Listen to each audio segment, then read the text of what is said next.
This is Robert van de Geijn. I will be walking you through the implementation of unblocked and blocked Cholesky factorization routines in MScript, the language of MATLAB and Octave, as well as our API for programming linear algebra algorithms in C. Hopefully you will have also found these notes on Cholesky factorization that I wrote. They should have been wherever you found this movie. And in those notes on page 10 you will find 3 different algorithmic variants for unblocked and 3 for blocked for computing the Cholesky factorization, where only the lower triangular part of the matrix is overwritten with the Cholesky factor L. Now I set up a bunch of subdirectories, and one subdirectory will hold my MATLAB code and the other subdirectory will hold the C code. And I'm going to go into the subdirectory that will hold the MATLAB code. And at the moment I will erase everything in that directory, so it's absolutely empty. And what I'm going to show you now is how to generate code very quickly to compute Cholesky factorization with MATLAB. And to do so, I'm going to go to the Flame webpage. On this yellow bar, I'm going to click on the Spark button. And then I'm going to, up here, go to the previous version of Spark, which is the one that I'm more used to. And there I'm going to fill out a menu that is going to generate the code skeleton for Cholesky factorization. And let me just go ahead and just do that. We're going to write a Cholesky factorization. We'll do the unblocked version. This is going to be variant number 1. You'll notice that there are 3 different variants for unblocked and 3 different variants for blocked. There's only one operand because we're going to overwrite matrix A with the lower triangular matrix that it is Cholesky factor. We're going to march through that matrix A from top left to bottom right, and that matrix is going to be both input and output, and the output language we're going to generate is FlameMATLAB, which is our API for MATLAB. And we simply say generate, and now on the right, let me make this a little bigger, is a code skeleton for Cholesky factorization. All we do is we copy this into our favorite editor. Let's see, do I have I guess I don't have an Emacs session going, so I will say Emacs, and I will call the file name Cholesky unblocked variant1.m. I will run that in the background. We now have an Emacs session going. Let me make the type a little bigger. Options. Oh, let's not use Emacs. Okay, let's instead use Xemacs. And I'm not doing so well here. Let's do Xemacs of the Cholesky unblocked variant1.m.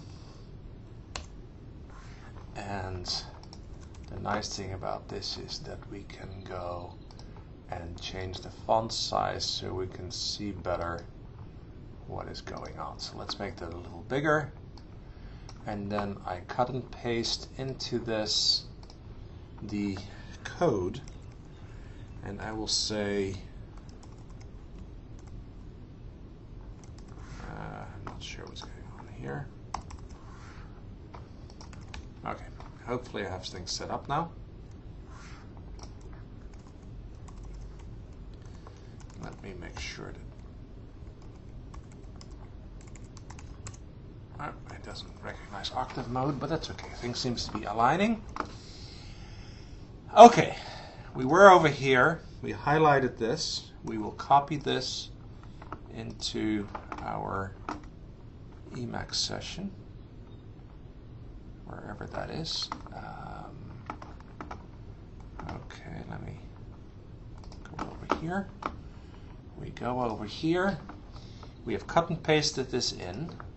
Now what I'm going to do is I'm going to put this right next to the algorithm here, and what you recognize is that the way we partition or repartition has been duplicated in this API as much as possible, so that the algorithm and the code are going to look as much as possible like each other. And what we're going to do is we're going to erase the lines that are now in the loop body, and we're going to look at the commands that are right here. And we notice that all we need to do is A10 transpose becomes A10 transpose times the lower triangular part of A00 inverted and then transposed. Now, those of you who know something about the BLAS know that this is a triangular solve in disguise, so I'll put that in here as a hint. And then we need to do alpha 1 1 is equal to alpha 1 1 minus A10 transpose times A10. Now to get the A10, notice that this is a row part of a row in matrix A that is in variable A10t, and to now transpose that I need to put a prime on there, and that gives me the column vector A10. And then finally we do alpha 1 1 is equal to the square root of alpha 1 1.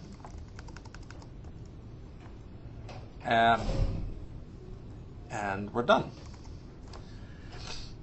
Now, in principle, this should immediately give us the right answer. So let's go over here. Let's start up Octave. And let's create a random matrix. We'll make a random matrix that is 4 by 4.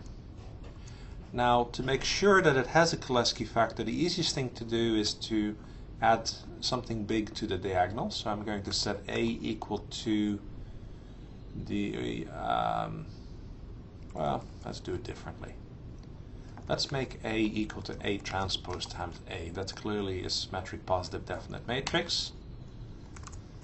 Let's view that. And now let's run that through our routine. So we would get L is equal to the Cholesky factor of the unblocked variant 1 of A. Now notice that that's not a lower triangular matrix, but that's because we're only updating the lower triangular part here. So really we should set L equal to the lower triangular part of L.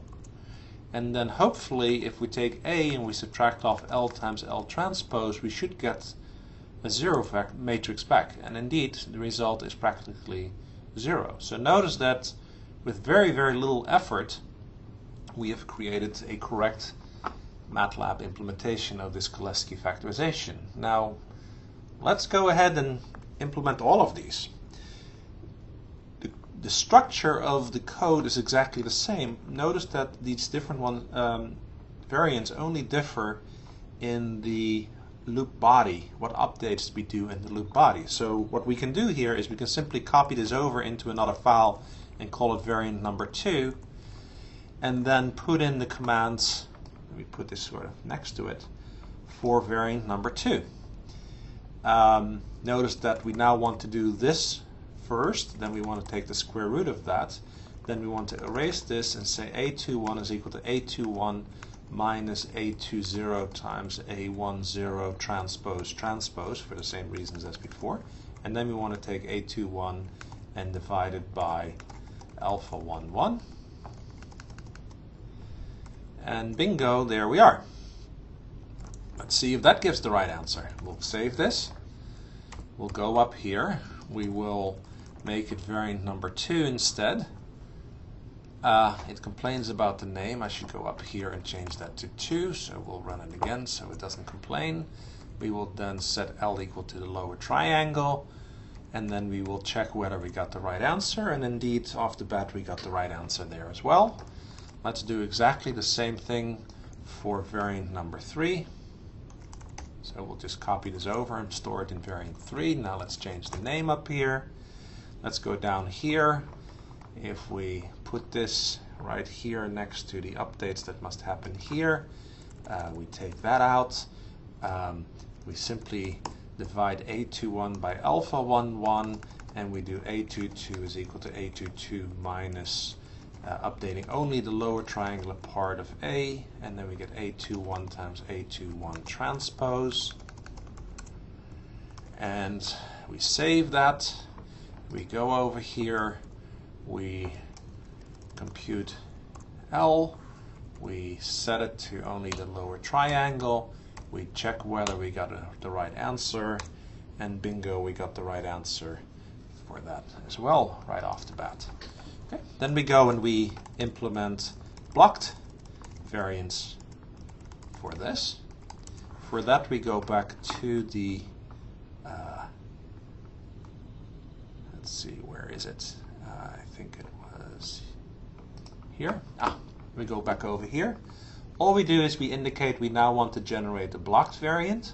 Everything else in this website in the form on the left stays the same. We generate, we highlight, we copy, we move this aside, we go over here, we insert, we paste, and now we erase what's here in the body. We put this next to the updates that must happen for the blocked algorithm. We say A10 is equal to A10 times the inverse of the lower triangular part of A00 transposed.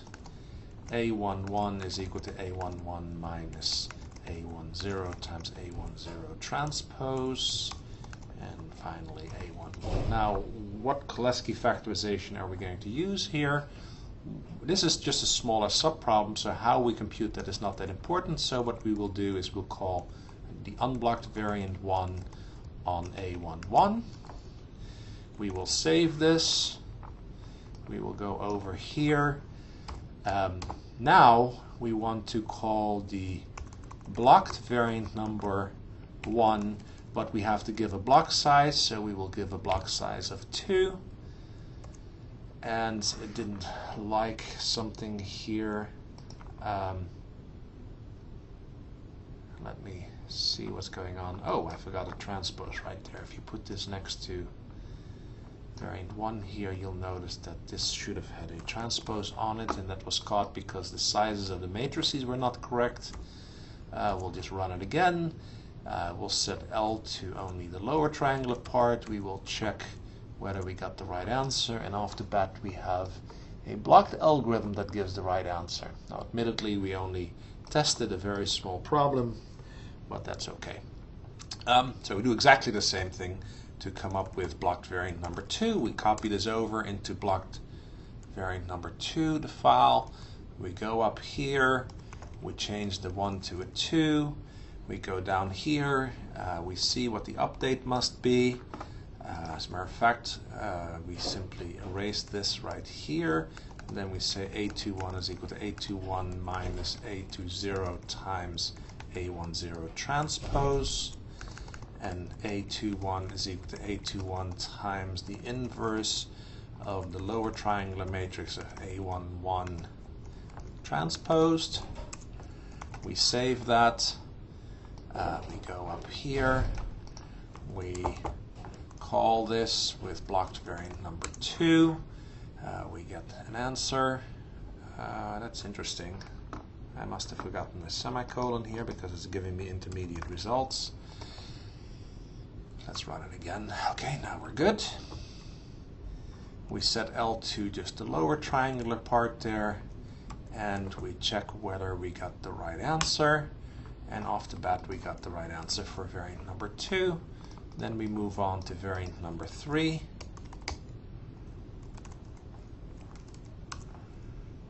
And we change variant 2 to 3.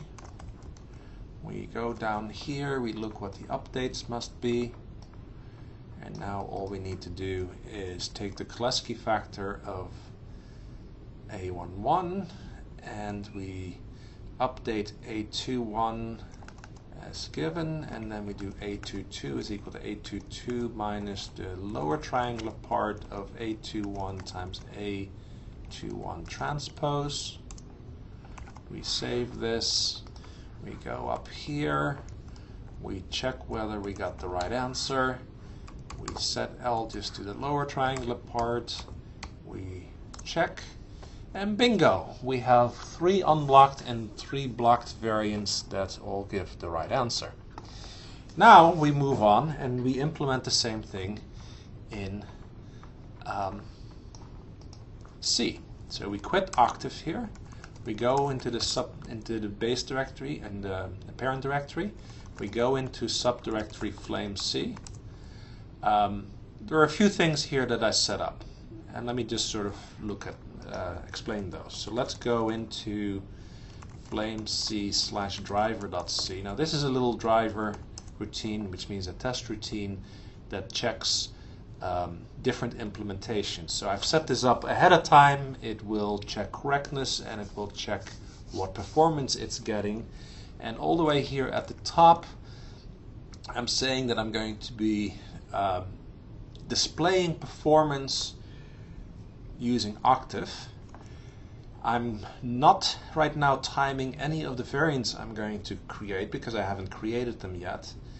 And what that means is that for the moment I'm just running a reference implementation of Cholesky Factorization. And what is that reference implementation? It's a little subroutine where either I can call something that I doctored from LAPACK, which is a package that people often use, and we'll get back to that later, or we just implement it using a triply nested loop, which is the messier way of implementing Cholesky Factorization. So we have a reference implementation that actually does the computation so we can check for correctness. And for the moment, in the driver routine, we just run that reference implementation every time in the future I will be timing the different variants that we're going to program.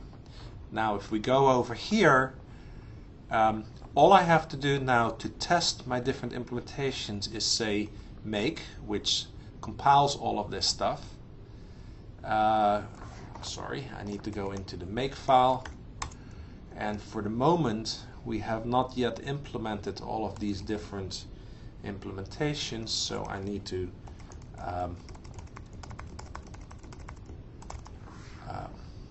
comment those out. Now I can actually, and I also want to comment out the LAPACK objects because we're not linking in LAPACK.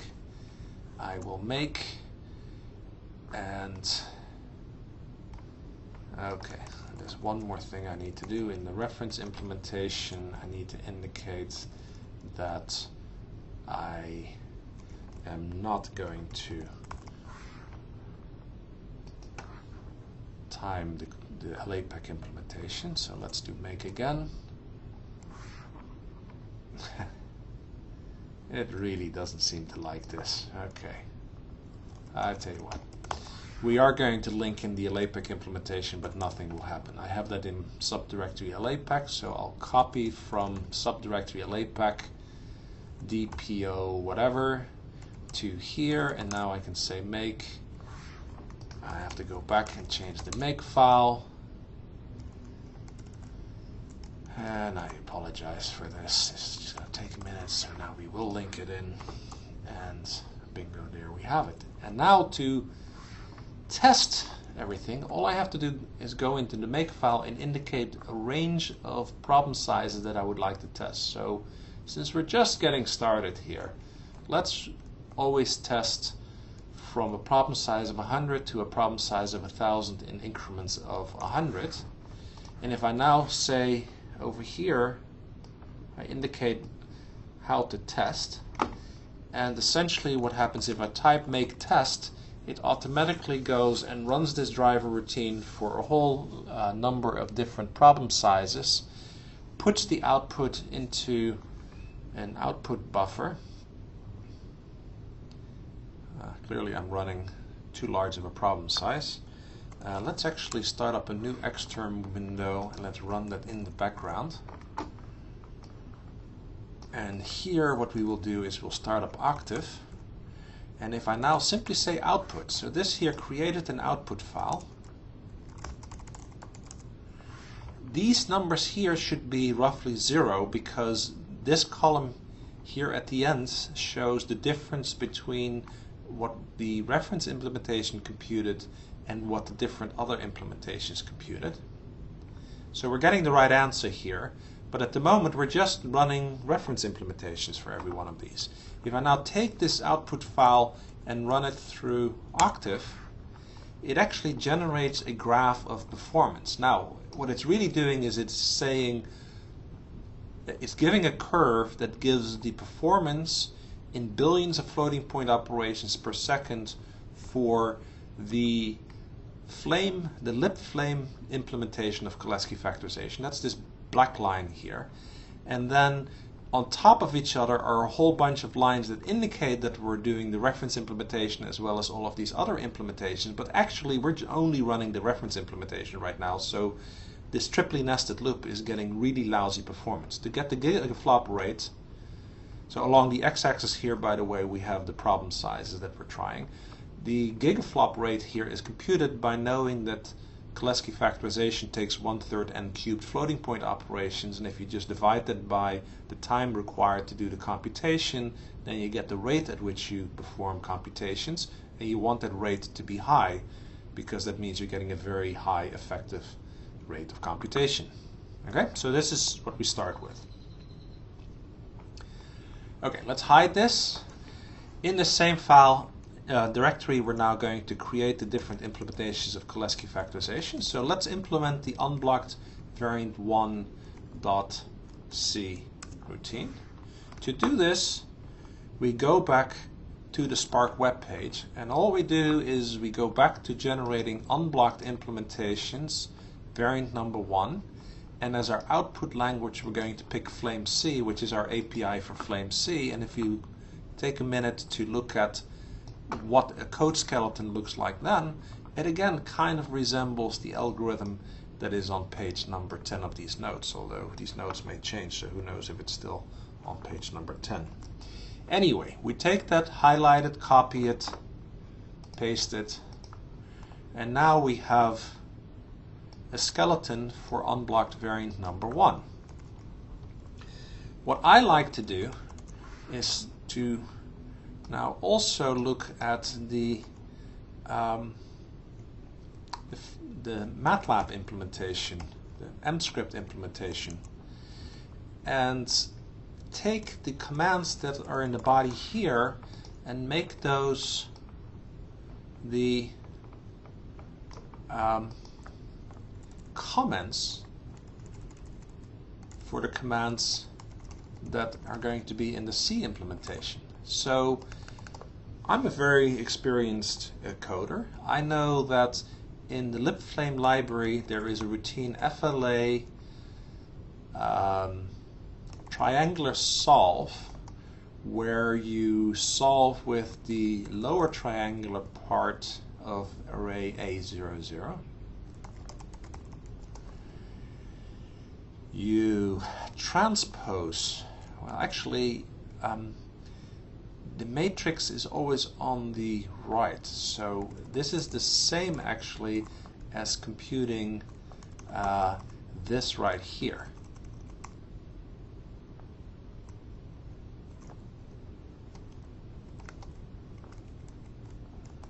If you think about it, that's just a matter of transposing both sides. So when you do that, you can call this routine that assumes that the triangular matrix is always on the left, and say FLA no transpose.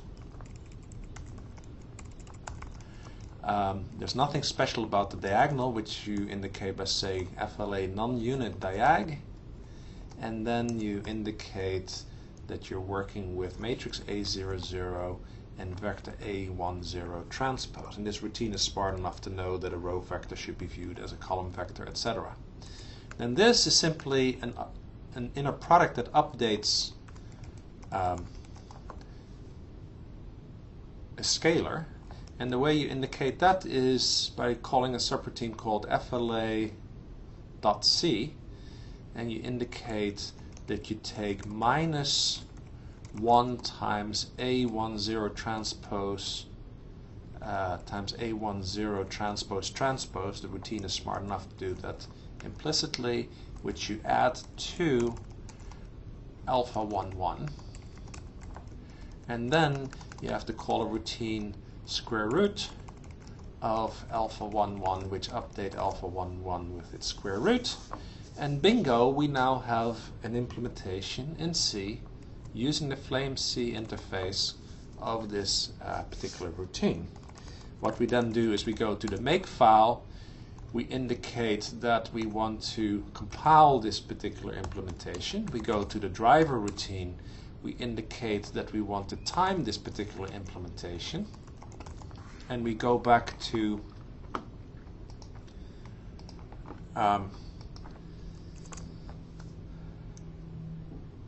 this right here. We remake everything. Something went wrong with .c, which is always unfortunate.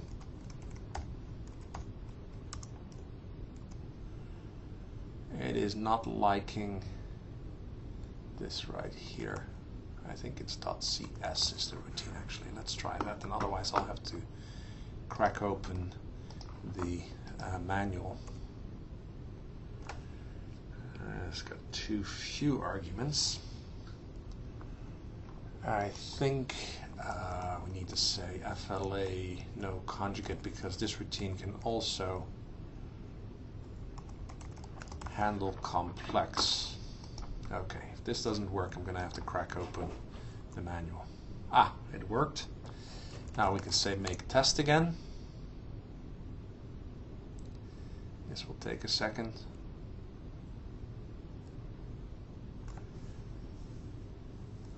Okay, just for future reference, while that's running, let's go back to the make file and let's only run up to a problem size of 500, so this doesn't take so long.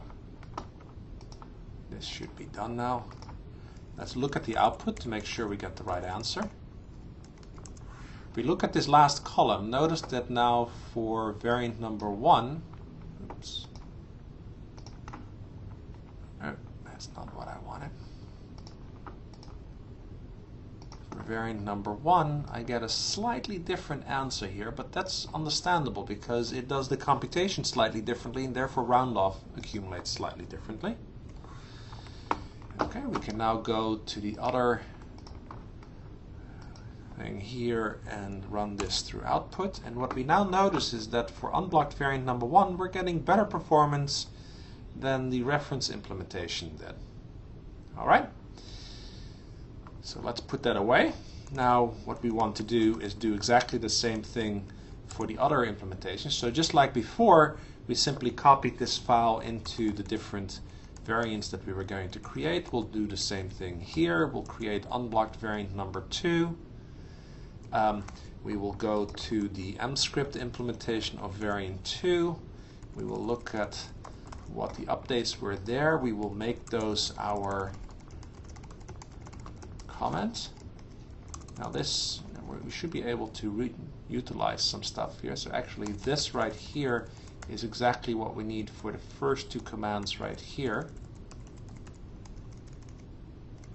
Okay, and then this right here is just a matrix vector multiply, where we take a matrix that is not transposed and do minus 1 times A20 times A10 transpose, which we add to A21, and then we do FLA inverse scale by alpha 11, the column vector A21. We erase the rest of this. We go back over, well, we go to the make file, we uncomment this. Oops, the blocked one we don't want to do. But the unblocked we can undo. We go to the driver routine and we indicate we want to time unblocked variant 2, and then we go back to here and we say make.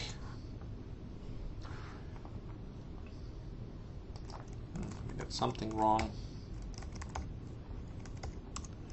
We forgot to rename this file and therefore didn't find it. We go back over here, we make it. It still does not like Cholesky unblocked variant number 2. I think this is because in the make file, well, we can't have a commented out thing here, so we will take that, move that there. And we go back over here, try one more time. Now it did it, and we say make test. This went a lot faster because now we are only timing up to problem size 500. We look at the output and notice that variant number 2 unblocked does quite a bit better than variant number 1. That's very interesting. And that's the whole point, is that these different variants start getting different performances. You probably should just double check that the output is getting that is still correct. And notice that now for unblocked variant number 2, we're getting a slightly different answer, but that's just due to different round-off error. So we're going to do the same thing for unblocked variant 3. Since I have the make file here, let's go ahead and do that. Let's go to the driver routine. Let's say that we're going to time unblocked variant 3. Let's go back to Cholesky unblocked variant 2.c. Let's save that into Cholesky unblocked variant 3.c. Let's this time make sure we change the name. Let's go to the mscript implementation of variant 3. Let's copy the body of that into here. Make those comments. We now want to take a square root. That's here. We then want to do this inverse scale. That we can do by just bringing that up here. And then here we want to do a symmetric rank 1 update of the lower triangular part of A22, where we do -1 times A21 times its transpose added to A22. Erase the rest of all of this. Go over here. We can actually say make test, and that will compile and run. So it's running now. Let's look at output.m. And now we're getting a correct answer for variant number 3. We can run this through Octave, and now we notice that unblocked variant 3 is getting even better performance than unblocked variant 2 did. Very interesting. Okay, we do the same thing for the blocked algorithms. So we go to Cholesky blocked variant 1.c. We go back to our Spark web page. We change that we want to generate a blocked algorithm. We copy this over. We paste this in. We go to the blocked variant 1.m. We copy over the commands. We make those our comments.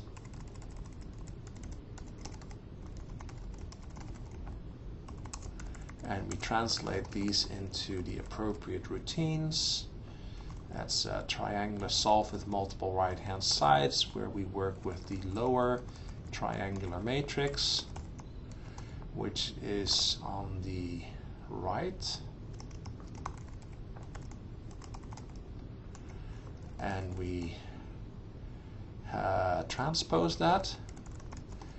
And there's nothing special about the diagonal. And we do 1 times A00 from the right times A10. Then we do FLA symmetric rank K update of the lower triangular part, the no transpose option of FLA minus 1 times A10 FLA1 A11, and then we call an unblocked variant, let's say variant 1 on the diagonal block.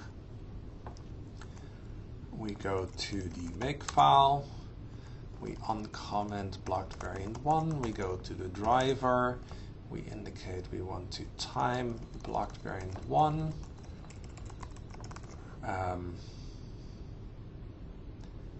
We go to here, we say make test, and it's now running. We look at the output file, and now blocked variant 1 is active and giving the right answer. We go to Octave, we view the output, and notice that the blocked variant is giving considerably better performance right here. Okay? As a matter of fact, it gives better performance than even the LibFlame reference implementation does for very small matrices, but that's probably in the noise. Okay, so we go on. We go back to the blocked variant 1. We store this in Cholesky blocked variant 2. We change the name to 2. We go to blocked variant 2 in mscript. We copy this over. We make that our comments. We comment these out. We recognize that some of this we already have sitting right here. The first two were exactly these commands right there, so we can erase this. And then we go and we say FLA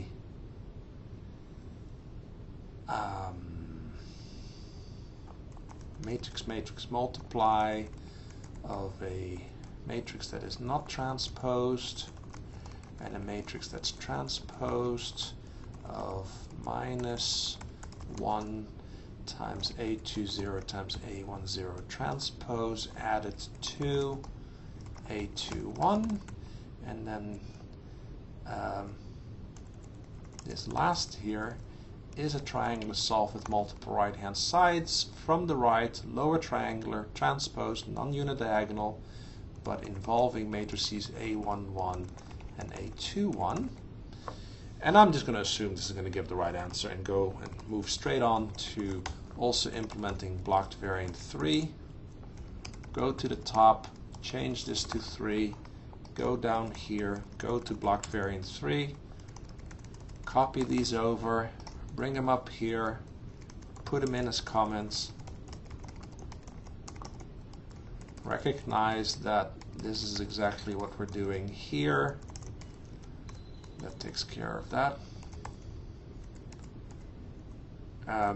Then we recognize that this is exactly what's happening here from the other thing, and then all we need to do is take this and make this a symmetric rank K update, updating the lower triangular part of the matrix, the no transpose option with A21 updating, okay, minus 1 times A21 updating A22. We go to the driver.c file, we indicate we want to time against, we want to time blocked variants 2 and 3. We go to the make file, we indicate that we want to compile and link those. We go up here, we won't need this anymore. We go here, we say make test. It compiled, ran, and let's see, let's make sure we're getting the correct answer. Notice that all of these are getting the right answer. If you look at the last column here, we go over here and we look at outputs, and now we have a whole bunch of different implementations here. And it's starting to get really hard to see what's going on. Plus, it seems like it would be very interesting to run much larger problem sizes. So, we're going to be a little patient. We're going to run, let's see, we're going to go to the make file. We're going to change what problem sizes we're going to run. Let's run from a problem size of 200 by 200 to 3000 by 3000 to steps of 200. Notice that we're clearly beating the reference implementation. So what we should also do is say we're going to time against LAPACK, where this is a doctored routine from LAPACK, so that the block sizes that are being used for the blocked algorithms for LAPACK are exactly those that we use for our implementation. We go up here, we say make test. This is going to take just a minute, hopefully just a second. What's actually taking time here is running the unblocked algorithms. The blocked algorithms are very fast.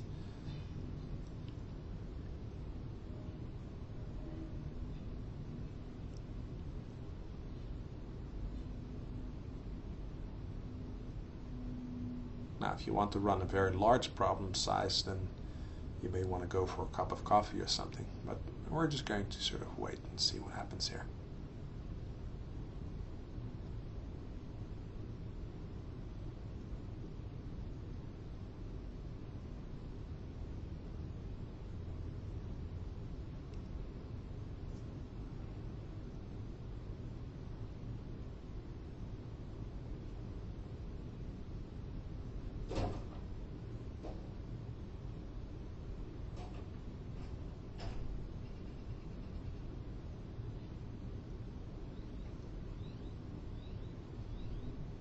Okay, we're done. Let's look at the output, make sure we're getting the right answer. Yep, everything is still good. Let's go over here and let's look at the graph. Okay, now, this is a machine that can get about 40 gigaflops. So what we should do is change the axes so that we run the x-axis from 0 to 3000, the largest problem size, and the gigaflops from 0 to 40. And what this means is that I've rescaled the graph so that the top line here represents peak performance. So if the Cholesky Factorization were running at 100% of peak, then we would get performance that would be near this, well, would be exactly on this top line here.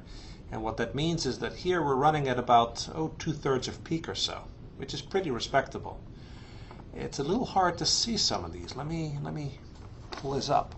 One thing we notice is that we're starting to see a serious dip in performance for the unblocked algorithms. Now this is a 16-core machine, so the combined L2 caches of this machine can hold a pretty large matrix. And once we can't store the matrix in the L2 cache anymore, we start seeing a considerable dip in performance because these unblocked algorithms create a lot of memory traffic, and memory is very slow. By contrast, the blocked algorithms cast most computation in terms of matrix-matrix operations, which can reuse data in the cache very well, and therefore they get much better performance. We notice that blocked variant number 3 gets the best performance and gets essentially the same performance as the libflame implementation. Variant number 2, the blocked variant number 2, gets essentially the same performance as the reference implementation now, which now actually is timing the LAPACK implementation using exactly the same block size. So what we conclude from this is that LAPACK actually uses blocked variant number 2 for its implementation. And then triangular solve with multiple right-hand sides is at the heart of variant number 1 blocked. And that is an operation that is much harder to parallelize, and we notice that one gets much worse performance for that particular implementation. Anyway, notice that in about 40 minutes, with a lot of talking going on, we implemented 3 different unblocked, 3 different blocked variants, both in MATLAB, MScript, and in C using our APIs. And as a result, we could demonstrate very quickly the benefits of different algorithmic variants when it comes to performance, at least on this particular architecture. That about wraps it up.